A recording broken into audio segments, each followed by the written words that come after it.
Let's go and discuss कारो 2020। फिर मैं वहां से आपको चैप्टर नंबर 9 में लेके जाएगा। कुछ चीजें उससे कनेक्टेड है, कैसे आपने अप्रोच करनी चाहिए वो समझाने के लिए। लेट्स गो टू कारो 2020। Now at a intermediate level कारो आपके सिलेबस में डेफिनेटली है, बट क्वेश्चन मार्क हमेशा इतना ही है जो आज तक आईसीआई ने कभी एक्सप्लेन नहीं किया। कितना है मतलब उन्होंने क्या किया, एज इट इज सारे क्लॉजेस कॉपी पेस्ट करके डाल दिए। ऑब्वियसली ऐसे बहुत सारे कंपनीज एक्ट के सेक्शंस हैं जो इंटरमीडिएट के सिलेबस में नहीं है। हालांकि अब तो और बड़ा जोक है, फाइनल में लॉ ही नहीं है, तो मतलब बाकी सेक्शंस और बाकी कारो क्लॉजेस कब पढ़ानी चाहिए जिंदगी में। You are understanding my point that we will figure out in the new syllabus, in the old syllabus at least for the time being. कुछ इंपॉर्टेंट क्लॉजेस हैं आपके लिए जिनको मैं डिस्कस करना चाहूंगा, जो आपके लिए चैप्टर 9 से भी कनेक्टेड है। अभी के लिए व्हाट इज कारो? Full form is company auditors report order. मतलब क्या है, एक सेक्शन है बच्चों 143 सबसेक्शन 11। यह सबसेक्शन बोलता है ऑडिटर ने अपने ऑडिट रिपोर्ट के साथ में कुछ मैटर्स को इंक्लूड करना चाहिए जो अगर सेंट्रल गवर्नमेंट ने आपको इंक्लूड करने के लिए बोला है। मतलब sir under 143 subsection 12 it is the duty of the auditor to include certain matters along with my audit report. मतलब मेरे ऑडिट रिपोर्ट के साथ में मुझे कारो देना है। ये रिक्वायरमेंट कहां से आया है? 143 सबसेक्शन 11 से आया है। सबसे पहला क्वेश्चन, कारो कंपनी के लिए एप्लीकेबल है कि नहीं है? ये कंपनीज एक्ट में नहीं लिखा है। कारो ऑडिटर का ड्यूटी है, ये कहां लिखा है? कंपनीज एक्ट में लिखा है। 143 सबसेक्शन 11 बोलता है it is the duty of the auditor to include CARO as a statement along with his audit report. तो एग्जाम में अगर क्वेश्चन पूछा जाता है कि ऑडिटर का ड्यूटी है टू इंक्लूड कारो, ये कंपनीज एक्ट में कहां बताया है, तो ध्यान रखना उसका सबसेक्शन है 143 सबसेक्शन 11, जिसका नाम है it is duty of the auditor to report on certain matters which are made applicable by the central government। अगर सेंट्रल गवर्नमेंट ने इन कंसल्टेशन विथ नाफरा आपको बोला है आपको ऑडिट रिपोर्ट के साथ में कुछ मैटर्स इंक्लूड करने पड़ेंगे, तो ये आपका ड्यूटी बनता है उसे इंक्लूड करना। मतलब sir is CARO applicable for the company और नॉट, वो कारो के अंदर लिखा है, but is CARO applicable for the auditor, ये कहां लिखा है? 143 सेक्शन के अंदर लिखा है। बात समझ में आया क्या? पहली चीज, ऑडिटर का ड्यूटी किधर है? 143 सबसेक्शन 11 में है। Is this clear to you? पक्का ये गलती नहीं करोगे आप? अच्छा सुनो, एक चीज और, दो वर्ड्स होते हैं, एक होता है वर्ड स्टेटमेंट, एक वर्ड होता है वर्ड गाइडेंस नोट। एक होता है स्टेटमेंट, एक होता है गाइडेंस नोट। कारो इज अ स्टेटमेंट एंड एक बार सेंट्रल गवर्नमेंट ने बोला आपको ये इंक्लूड करना है, तो आपके पास ये रिकमेंडेशन नहीं है, ये मैंडेटरी होता है कि आपको ये इंक्लूड करना ही पड़ेगा। इफ कारो is applicable for a company जिसका मैं ऑडिट कर रहा हूं, तो मुझे मेरे ऑडिट रिपोर्ट के साथ में वो इंक्लूड करना ही चाहिए। नॉर्मली क्या होता है, मेरे ऑडिट रिपोर्ट के एंड में एक हेडिंग आता है reporting on other legal and regulatory requirement. एक रिपोर्ट दिखा रहा हूं आपको सैंपल समझ जाने के लिए। नॉर्मली आपके ऑडिट रिपोर्ट के एंड में there is a heading called as reporting on other legal and regulatory requirement. उस हेडिंग के अंदर आपने बोलना पड़ रहा है कि सर मेरे लिए कारो एप्लीकेबल है, जो सर 143 सबसेक्शन 11 की वजह से एप्लीकेबल है, उस कारो को मैंने इंक्लूड किया है एक एनेक्शर के अंदर। So annexure is attached with the audit report, but remember annexure का रेफरेंस कहां पर आता है? Report on other legal and regulatory requirement, and CARO is applicable because of 143 subsection 11। Is this clear to you? पुराना वाला कारो 2016 था, नया वाला जो एप्लीकेबल कारो है वो है कारो 2020। आपके सिलेबस में 16 है ही नहीं, दिमाग लगाने की जरूरत नहीं है, सीधा फोकस करने का कारो 2020 पे। तो सर ऑडिटर का duty under 143(11) done. Number 2, is CARO applicable for all the companies? Answer is no. आपसे एग्जाम में क्वेश्चन एप्लीकेबिलिटी ऑफ कारो पे आ सकता है, उसका आंसर बनेगा ऐसा, सुनिए, कारो 2020 is applicable for every company including a foreign company except, मतलब इन्होंने ऑर्डर में क्लियरली स्पेसिफाई किया है that it applies to every company including a foreign company except it is not applicable for a banking company, it is not applicable for a insurance company, it is not applicable for a section 8 company, it is not applicable for a one person company and small company. मतलब basically clearly बोल दिया। और पता है क्या, इसमें ना कुछ उन्होंने दिमाग ज्यादा लगाया नहीं, पुराना कारो जो था ना उसका applicability as it is copy paste कर दिया है। इसको एक्चुअली इंप्रूव करने का जरूरत है बिकॉज यहां पर अमाउंट स्पेसिफाइड प्राइवेट लिमिटेड के लिए इतना छोटा है दैट ऑलमोस्ट लिटरली हर कंपनी कवर हो जाता है इसके अंदर। आप जब रियलाइज करेंगे when I will teach you the last point, तो सर यहां बोला जाता है CARO 2020 is applicable to every company including a foreign company except banking, insurance, section 8, one person and small, and last में एक वर्ड मिलेगा private limited. And सुनिए, यहां प्राइवेट लिमिटेड पे एमसीक्यू आ सकता है क्योंकि यहां पर 4 कंडीशंस दी है। एक ऐसा प्राइवेट लिमिटेड जो सारी कंडीशंस फुलफिल करता है उसको ही कारो एप्लीकेबल नहीं होगा। इसमें से अगर एक भी कंडीशन वो बियॉन्ड चले जाता है तो कारो एप्लीकेबल हो जाएगा। Sir for a private limited there are 4 conditions. Number 1, the private limited should not be a subsidiary और होल्डिंग ऑफ अ पब्लिक, मतलब सर उसका पब्लिक कंपनी से डायरेक्टली इनडायरेक्टली कोई रिलेशनशिप नहीं होना चाहिए, ना तो एज अ सब्सिडरी ना एज अ होल्डिंग, क्योंकि सर उस केस में पब्लिक कंपनी से उसका एफिलिएशन हो जाएगा एंड पब्लिक कंपनी के केस में पब्लिक इंटरेस्ट इन्वॉल्व हो जाएगा, तो हम चाहेंगे डायरेक्टली कारो अप्लाई हो जाना चाहिए। तो sir if this is a private limited which is not a subsidiary और holding of a public company, और 3 कंडीशंस दिया है सर, इसका paid up share capital and reserves. 2 word important है, एक है paid up share capital and reserves, दोनों मिला के is not more than 1 crore rupees, and जो टोटल बोरोइंग्स है at any point of time उसका भी लिमिट कितना दिया है 1 करोड़ रुपीज के अंदर। मतलब लिटरली यार अगर आप देखेंगे तो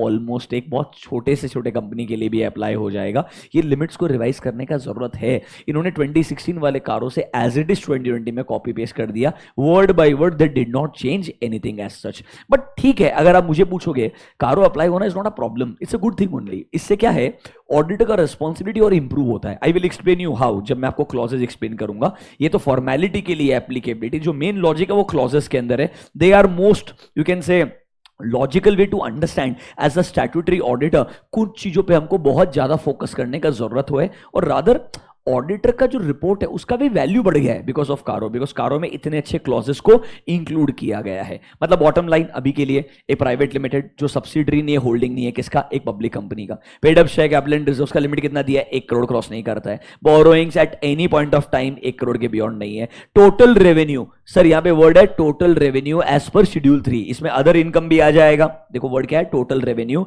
एज पर शेड्यूल 3, इसमें अदर इनकम भी आ जाएगा as well as revenue from discontinuing operation भी आ जाएगा। अगर वो एक्सीड नहीं करता है कितना अमाउंट, 10 करोड़ रुपीस। ध्यान रखना, डिसकंटिन्यूइंग ऑपरेशन का मतलब होता है साल के दौरान कोई एक आध सेगमेंट रहेगा, वो हमने धंधा करना बंद कर दिया होगा उस सेगमेंट को, बट इनिशियली 2-3 महीने तो वो बिजनेस किया होगा, उससे जो भी रेवेन्यू आया होगा वो टोटल रेवेन्यू में ऐड करने का है, चाहे वो अब डिसकंटिन्यू कर दिया होगा आपने। मतलब sir it is total revenue as per schedule 3 including other income, including other income. अगर वो एक्सीड नहीं करता है कितना limit, 10 crore. So if all 4 conditions are fulfilled तो मैं बोलूंगा कारो 2020 इज नॉट एप्लीकेबल। एक भी लिमिट क्रॉस हो जाता है तो आपके लिए क्या एप्लीकेबल हो जाएगा, कारो 2020 एप्लीकेबल हो जाएगा। Is this clear to you?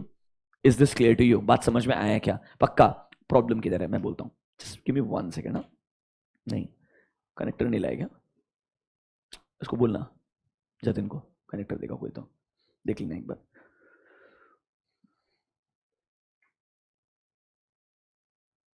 नहीं कंफ्यूज हो गया,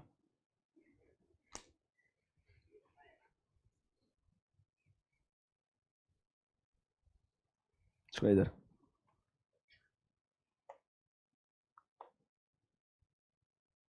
हो रहा है। Thank you.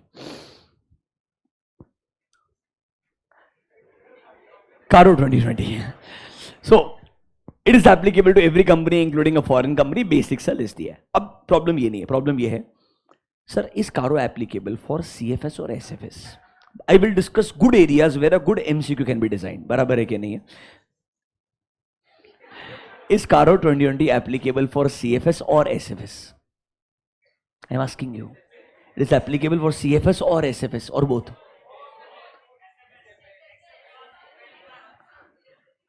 Is Caro 2020 applicable for CFS or SFS or both? Do you know the full form of CFS and SFS? पक्का ना? अच्छा एक क्वेश्चन है, CFS SFS का सेपरेट रिपोर्ट आता है क्या? ऑडिट रिपोर्ट अलग अलग आता है CFS SFS का? पक्का ना? एक कंबाइंड रिपोर्ट से काम नहीं चलता ना, अगर वो सेपरेट कंपनी से तो. If it's only a branch which is not a separate entity, it's still fine. Then it is not really a CFS, it's just a consolidation. Okay. Bottom line, separate financial statements, separate audit reports. पहले clear था कारो 2016 तक. कारो 2016 तक clearly बोला हुआ था CFS के लिए कारो अप्लाई नहीं होता है.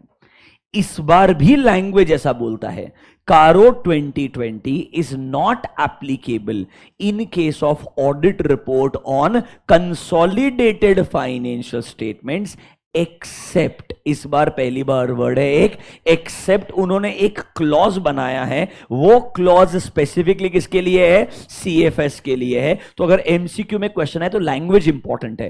कारो 2020 CFS के लिए एप्लीकेबल नहीं है except one clause. That clause is made specifically for consolidated. मतलब कैन आई से बॉटम लाइन, एक लाइन देखिएगा जरा, पेज नंबर 11.7 पे देखिए. Provided this order shall not apply to auditor's report on CFS except clause number 21. तो can I से जो आपका क्लॉज नंबर 1 से लेके 20 है वो सिर्फ एप्लीकेबल है SFS के लिए. जो आपका क्लॉज नंबर 21 है वो किसके लिए एप्लीकेबल है? CFS के लिए. मतलब ये वाला SFS के लिए रेलेवेंट नहीं है और ये वाले क्लॉजेस CFS के लिए रेलेवेंट नहीं है. बात समझ में आया क्या? क्लियर बाइफर्केशन है. First 20 clauses are only and only for standalone financial statements. 21st clause is made specifically for consolidated financial statements. But remember जो language है वो ऐसा लिखा है. प्लीज ये लाइन ढंग से पढ़ना. MCQ में या करेक्ट इनकरेक्ट में they play with the language.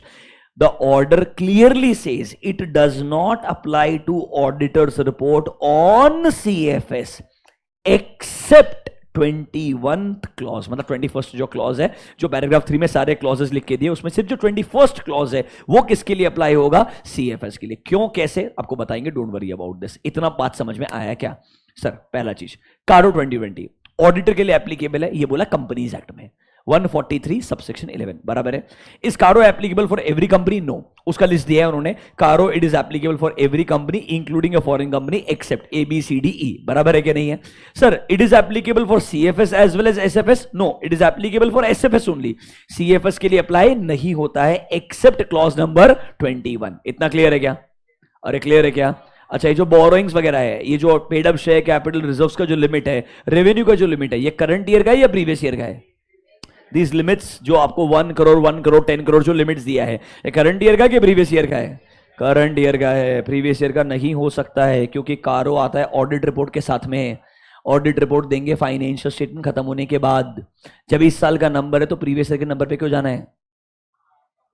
अरे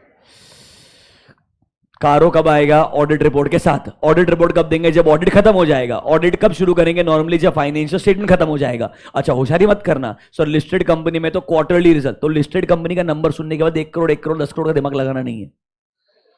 अरे कंट्रोल. बात समझ में आया क्या? एक करंट ईयर के नंबर्स हैं सर. आप अजम्पशन से बोल रहे हो? नहीं, लिखा है उधर ड्यूरिंग द फाइनेंशियल ईयर. दिख रहा है क्या? नहीं तो बोलता था during the preceding financial year, वो भी इमीडिएटली प्रीसीडिंग ऐसे लिखता है वो.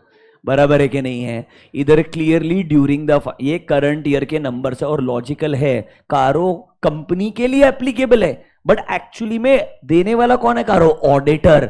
ऑडिट रिपोर्ट के साथ में कारो आएगा. ऑडिट रिपोर्ट ऑडिट खत्म होने के बाद में आएगा. उसके लिए फाइनेंशियल स्टेटमेंट्स भी तो रेडी होने चाहिए भाई. तो जब इस साल का नंबर्स अवेलेबल है तो प्रीवियस ईयर के नंबर पे काहे को जाएंगे? बात समझ में आया क्या?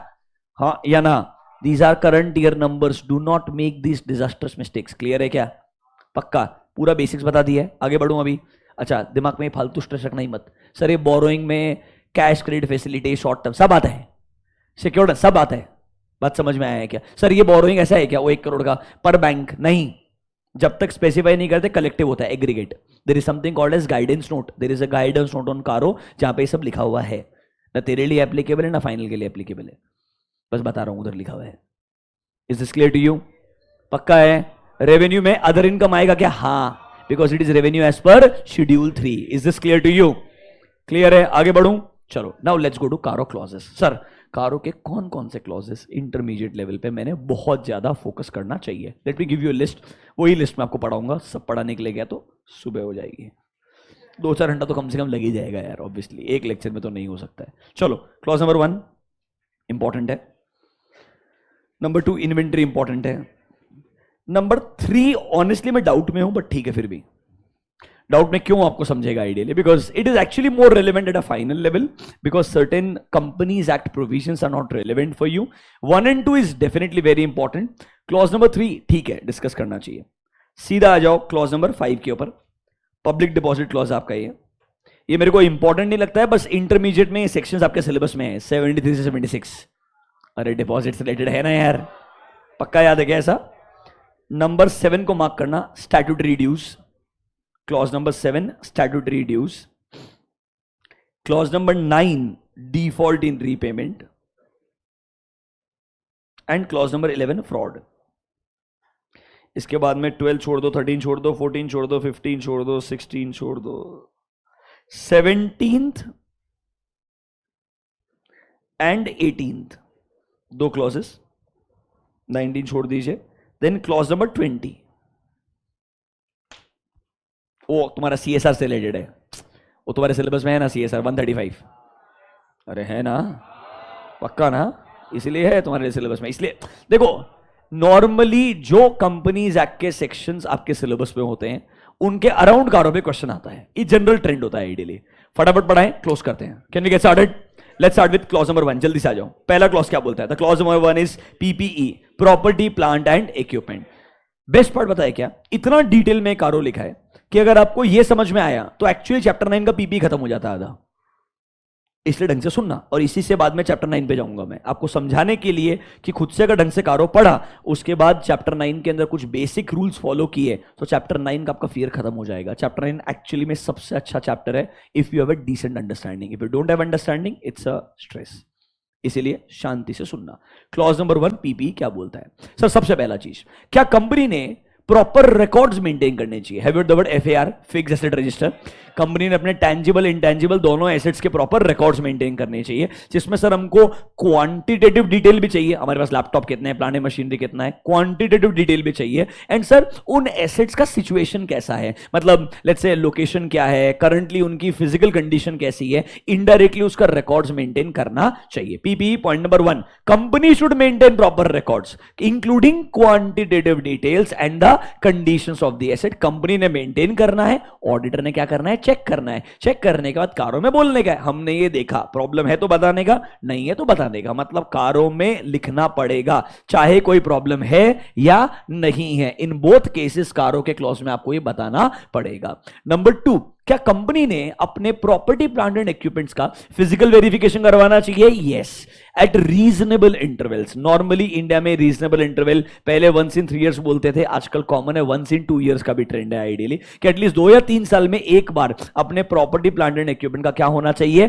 फिजिकल वेरिफिकेशन होना चाहिए। एंड अगर डिफरेंसेस मिलते हैं, मतलब जब आप फिजिकली वेरीफाई करेंगे, जो बुक्स में है और जो फिजिकली वेरीफाई करने के बाद डिफरेंसेस मिलते हैं, उनका प्रॉपर्ली क्या होना चाहिए? एडजस्टमेंट्स होना चाहिए। ये हो रहा है क्या? चेक कौन करेगा? ऑडिटर। रिपोर्ट किधर करेगा? कारों में। Number 1 PP, proper records maintain करो।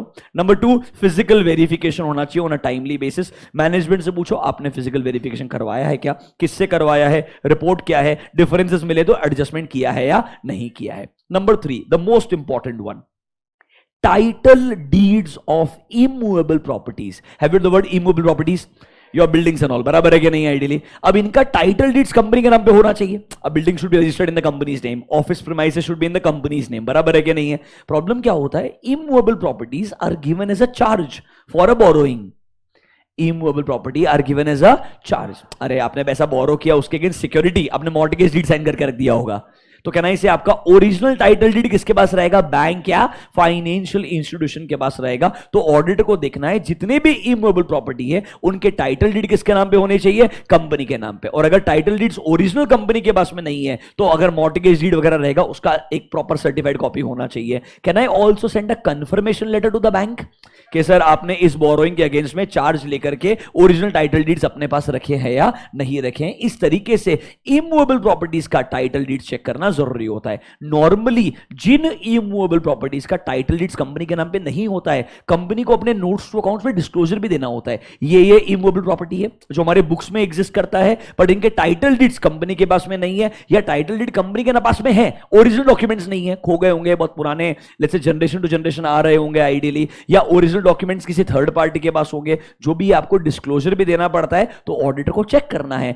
क्या इमूवेबल प्रॉपर्टी के टाइटल डीड्स किसके नाम पे है? कंपनी के नाम पे है या नहीं। अगर नहीं है तो प्रॉपर डिस्क्लोजर आना चाहिए। Is this clear to you? Then comes the revaluation. क्या पीपी का रीवैल्यूएशन हो सकता है? हाँ, it should be done by a registered valuer. और अगर रीवैल्यूएशन हुआ है तो डिफरेंस आ सकता है, ऑब्वियसली रीवैल्यू करने के बाद में अमाउंट्स विल चेंज। तो आपको यहां पे देखना है क्या अमाउंट में जो बदलाव आया है, इज दिस 10% और मोर? इफ द चेंज इज 10% और more for individual class of asset, normally PPE में शेड्यूल बनता है, आपका व्हीकल्स आएगा, फर्नीचर एंड फिक्सचर्स आएगा, प्लांट एंड मशीनरी आएगा, हर एक लाइन आइटम का अलग से आपका डिस्क्लोजर आता है। वो line item by line item जो अमाउंट इन्वॉल्व है, हैज दैट चेंज्ड बियॉन्ड 10%? अगर हां तो वो मुझे कारों के अंदर इंडिकेट करना पड़ता है। फिर बात आएगा बेनामी प्रॉपर्टीज का। क्या बात आएगा? बेनामी प्रॉपर्टीज। क्या कंपनी के अगेंस्ट में किसी ने केस फाइल किया है क्या? क्या कोई नया प्रोसीडिंग शुरू हुआ है क्या? या कोई पुराना प्रोसीडिंग पेंडिंग है क्या रिगार्डिंग बेनामी प्रॉपर्टी? अगर ऐसा है तो कंपनी ने नॉर्मली डिस्क्लोजर देना चाहिए। ऐसी कौन सी प्रॉपर्टी है जिसके अगेंस्ट में ये इंक्वायरी या इंस्पेक्शन चल रहा है? उसका अमाउंट इन्वॉल्व कितना है? सर वो नॉर्मली प्रॉपर्टी मेरे बुक्स में है कि नहीं है? बुक्स में तो मेरे बुक्स में कितने टाइम से है आइडियली? ऐसा डिस्क्लोजर शेड्यूल 3 में देना होता है। ऑडिटर ने देखना है ये डिस्क्लोजर बराबर है या नहीं। इस तरीके से पीपीई का चेकिंग होता है। एक एक सेंटेंस थोड़ा बराबर से पढ़ लो। दो ही क्लॉज है जो बहुत दिक्कत देते हैं, डिटेल में पढ़ने, क्लॉज 1 एंड क्लॉज 2। ढंग से रीड कर लो एक बार। शेड्यूल 3 के हिसाब से आपका जो चैप्टर नंबर 9 है उससे कैसे कैसे कनेक्टेड है बता के क्लोज करूंगा। शुरुआत करें, आ जाओ। पीपीई ढंग से रीड करना मेरे साथ में। Weather company is maintaining proper records showing all details regarding quantitative and situation। Sir ये tangible के लिए भी आएगा एंड intangible के लिए आएगा। A and B, A is for tangible, B is for intangible। बराबर है। नंबर 2, क्या ये पीपीई का फिजिकल वेरिफिकेशन होना चाहिए? कौन करवाएगा? मैनेजमेंट। वर्ड क्या है? Reasonable interval. और अगर डिफरेंसेस मिलते हैं क्या प्रॉपर्ली एडजस्टमेंट होना चाहिए? यस, लॉजिकल है। नंबर 3, टाइटल डीड्स कौन सा? For immovable properties. जो भी हमारे फाइनेंशियल स्टेटमेंट्स में disclosure, they should be held in the name of the company. If they are not held in the name of the company, क्या हमको reporting करना पड़ेगा? अरे बराबर है कि नहीं है? Description of the property, gross carrying value क्या है, किसके नाम पे आपको लगता है? क्या डायरेक्टर या किसी डायरेक्टर के रिलेटिव के नाम पे है क्या? अरे हो सकता है ना, धंधा जब शुरू हुआ होगा एचयूएफ रहेगा। अब एचयूएफ में आपने किसी फैमिली मेंबर के नाम पे प्रॉपर्टी खरीदा होगा। प्रॉपर्टी का इस्तेमाल किसके लिए हो रहा है? मैन्युफैक्चरिंग प्लांट के लिए। वो तब से चल ही रहा है आइडियली, बट सर वो प्रॉपर्टी इंडिविजुअली एचयूएफ के एक पर्सन के नाम पे था, बट यूटिलाइजेशन किसके नाम पे हो रहा था? बिजनेस के नाम पे हो रहा था। बराबर है कि नहीं है? तो हो सकता है ना वो इमूवेबल प्रॉपर्टी का टाइटल डीड क्लियर नहीं है। हालांकि धंधा मैं ही चला रहा हूं, 20 साल से मैं ही बिजनेस कर रहा हूं, पर ऑन पेपर कंपनी के नाम पे नहीं है। ऐसा हो सकता है कि नहीं हो सकता है? हमें क्लैरिटी चाहिए क्योंकि इसके ऊपर ही बेनामी के प्रोसीडिंग शुरू होते हैं। व्हाट इज बेनामी? किसी और के नाम पे एक्चुअली में यूज कोई और कर रहा है, technically ownership is in someone else's name, that is benami. I hope you understand that. Can I say obviously हमको पता कब चलेगा? जब कोई आके प्रोसीडिंग चालू करवाएगा, कंप्लेन करेगा, तभी पता चलेगा ना बेनामी है। अरे बराबर है कि नहीं है?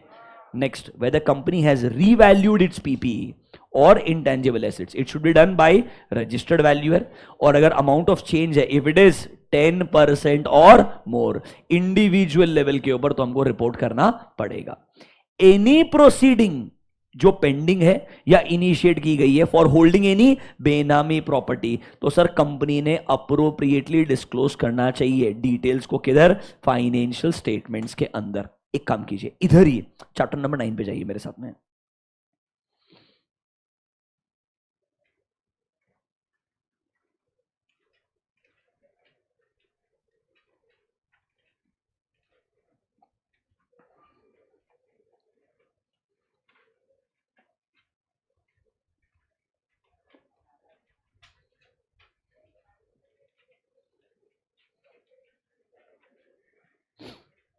कम टू पेज नंबर 9C.20.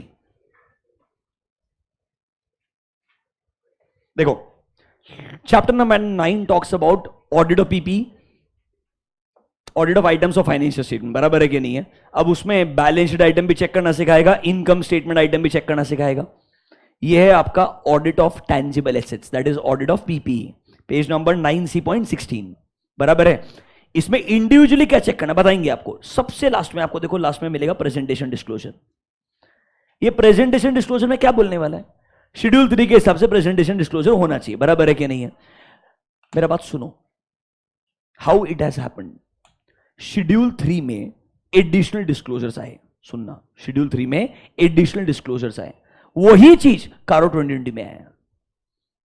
सुनो, कंपनीज एक्ट के प्रोविजंस पे ही कारो बनता है. नया प्रोविजन आया, नया कारो. इस बार प्रोविजन नहीं बदला, डिस्क्लोजर रिक्वायरमेंट बदला. पीपीई के रिगार्डिंग कारो पहले से था, बट पीपीई के रिगार्डिंग डिस्क्लोजर रिक्वायरमेंट चेंज हो गया. तो जो एडिशनल डिस्क्लोजर रिक्वायरमेंट आया वो एडिशनल कारो के अंदर एक सब क्लॉज बन के आ गया. आपका 10% वाला पॉइंट है ये चेंज, रजिस्टर्ड वैल्यू वाला